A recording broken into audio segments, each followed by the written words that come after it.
Hello, beautiful souls. All right, so I said I was going to do a quick video about abuse dynamics and how they affect us. And let me just say that for years and years and years, I had no idea that I was undergoing emotional and verbal abuse. What's amazing is that now that I have changed my life and I have limited my exposure, I'll put it like that, so I find myself still noticing the triggers. And so I'm going to give an example because it's going to sound silly. It's going to sound ridiculous. But that's the reason I'm being asked to share this is that so I was living this heightened existence. And when I say that, I mean everything was an emergency. Like I could never do things right. I always made mistakes. It was like my partner at the time always found what I didn't do. So, it's like one of these things where, you walk into the house and I may have done 10 things, but he found the one or two things I didn't do that day and pointed it out and let me know. But anyway, there was not a lot of grace for mistakes in that relationship. And so what I'm noticing is that when I make a mistake, a perceived mistake, is that I go through this panic, this triggering of, oh my God, it's just like a little kid that's about to get in big trouble. And I'm saying this happened the other day. And it happened the other day when Zach and Maddie and I were headed out to the cabin, and it was something silly. Like I had a half tank of gas and we were driving out, and then I expected to be able to get gas in the little town right by my cabin. And when I got out there were huge fences around the place and it was like closed. And when I saw it, I was like, I started feeling really uncomfortable. And here's the thing, when you start to notice, like when you're paying attention, I was like, what? At that point, I had like a third of a tank of gas. And so here's the thing about my cabin. It's in the middle of nowhere. It's in the middle of a national forest. And so there is no gas. There is no anything. There's no cell service. There's no way to call for help. You can't call AAA and be like, hey, bring me gas. No, that's not happening. And so when I noticed, I was like, oh God, I started to get triggered. And all of these things that were not my voice, but were like, well, you should have gotten gas earlier. You should not ever let your tank get this low. What were you thinking? And it sounds crazy because it's over something so little. But what I realized then is that I had two choices. I could either continue on my way and just hope that I had enough gas to get back. And I knew I did, but I wasn't sure how far I was going to need to go to find gas after that.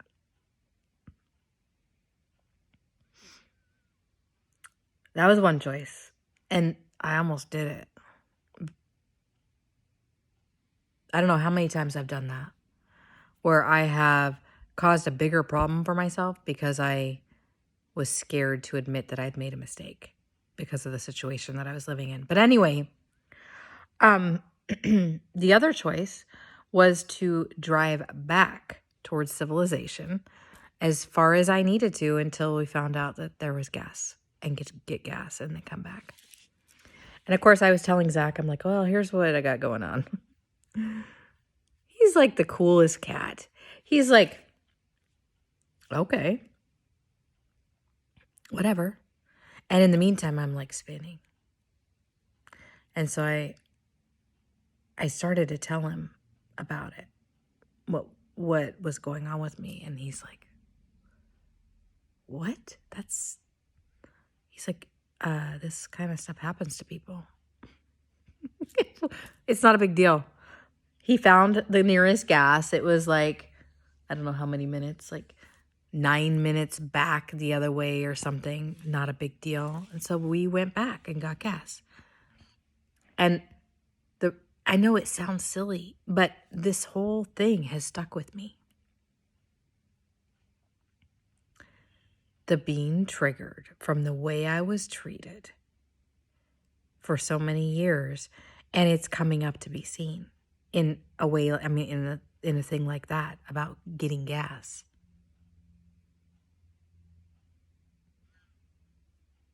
And of course, being with somebody like that, Zach, like, hey, whatever, that's helping.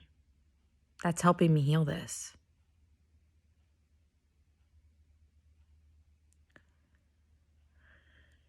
When I thought about it a couple days later, after all of this,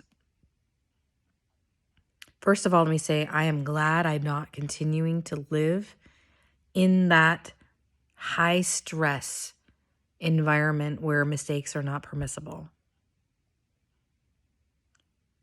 I don't live in that anymore, and I'm grateful. But I'm still dealing with the ramifications of living like that for so long. And so it's about noticing when that feeling starts to come up. I always live with double binds. And if you don't know what a double bind is, it's like no matter which option you choose, you're wrong. No matter which option you choose, you're not good enough. No matter which option you choose, there is not a good choice. Like, you made the choice, or you made the decision that got you to those two choices, so you're screwed. You know, it's like no matter what, there's not a good outcome. And that was how I lived all the time. Anyway, it's interesting that if I had not been aware of what was happening and been able to articulate it, I could have actually gotten us stuck out in the middle of nowhere. Unwilling to admit a mistake for fear of whatever. And that's not happening in my life anymore. But it was automatic. That was the weird thing. It was just it was just running. Like, hey, this is what we do when this happens. No, I'm rewriting it. So a lot of us have lived in abusive situations, and a lot of us still are.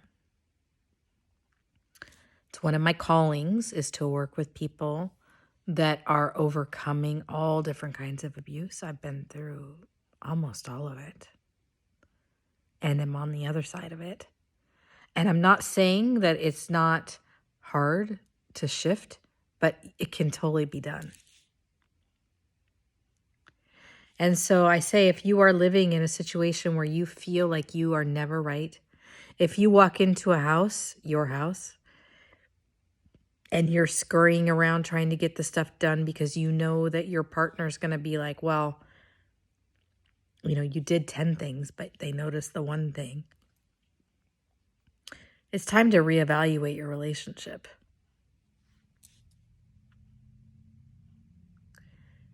Because no matter what you think you can handle, you're tough, whatever it is you think you deserve, you do not deserve this. And let me tell you what, this is affecting you on a physical level inside your body.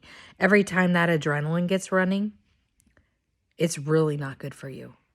It's not good for your cardiovascular system. It's not good for your immune system. It's not good for your nervous system. It's not good for anything. It messes with your cognitive function, long term, when you have huge amounts of adrenaline always being dumped.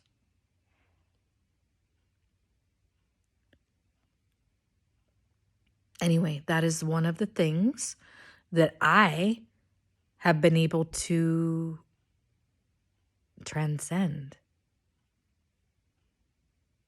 by making decisions in my best and highest good to empower myself and to not entertain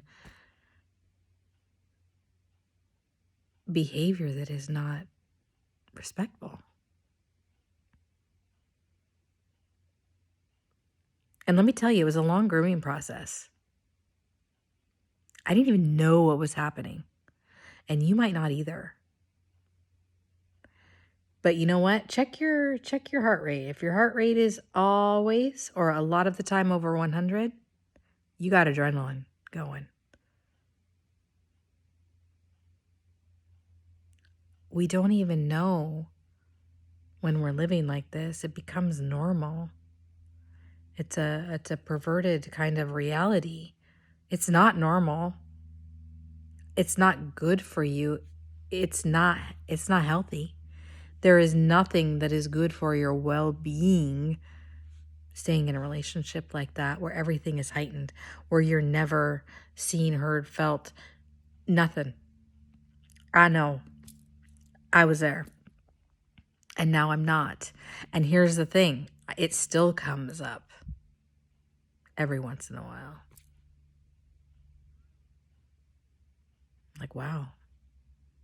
I'm glad I'm not doing that anymore. Anyway, I love you guys so much. And if you're in a situation where you are feeling like how I just described, time to get some help. Time to get some help to get out, to consider your worth.